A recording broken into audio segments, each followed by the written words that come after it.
Hi, welcome to Hannity. In 11 days, yes, a major choice election for the country. And tonight, we're going to bring you the very latest. We'll have polls, we'll have analysis, we'll have reaction. J.D. Vance from Ohio will join us. Ted Budd from North Carolina will be here. Our very own Bill Hemmer will be at the Hannity Hemmer Big Board. Plus, we're going to bring you the very latest details on the Northern California felon that attacked Paul Pelosi with a hammer.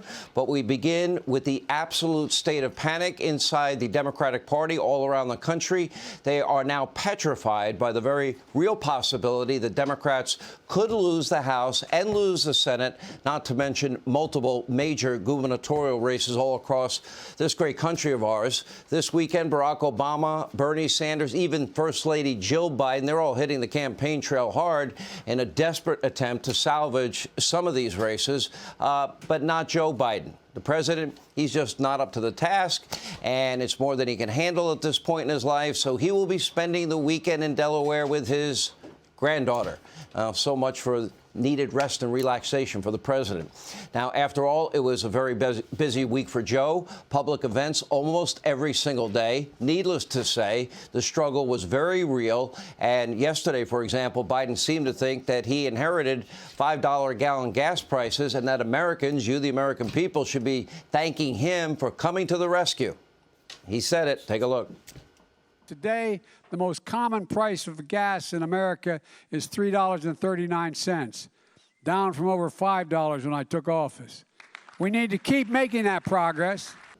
All right, so is Joe lying, or maybe he has no clue, doesn't remember? Either way, the cost of a gallon of gas when he did take over was about $2.39 a gallon. It's more than double that in most parts of the country. Even the very liberal Snopes.com, they were forced to fact-check Biden, writing, quote, Biden falsely claimed that gas prices were over $5 a gallon when he took office, and Biden added that the national average for U.S. gas prices was $3.39 as of late October, which was also false. Now, tonight, it's not only about Joe Biden and his trouble with the truth and lying. As we speak, the U.S. is now barreling headfirst into what will be a debilitating diesel shortage just in time for Christmas, and Joe Biden seems to have no idea. Does anyone in the administration know what's going on here? Does anyone seem to care?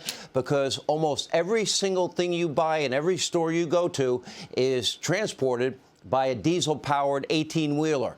This is a major crisis waiting to happen.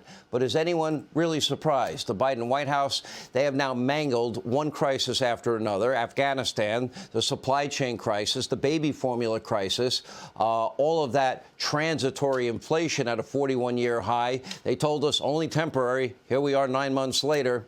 The crisis at our southern border that gets worse every single month. The violent crime crisis in small towns and big cities all across the country. And, of course, their idiotic support for defund, dismantle, and no bail. Now, who can also forget the ongoing oil and gas crisis with Biden humiliated on the world stage by Saudi Arabia, all while draining America's strategic petroleum reserve only for political gain. I promise you that will stop the day after Election Day. And now Joe Biden, by the way, and his fellow Democrats, they want to be rewarded on Election Day. That would be delusional. In 11 days, you, the American people, have this critical opportunity to send all of them a resounding message at the ballot box. Any new Green Deal climate alarmist cult member needs to be fired. That means every Democrat. Hey, Sean Hannity here. Hey, click here to subscribe to Fox News YouTube page and catch our hottest interviews and most compelling analysis. You will not get it anywhere else.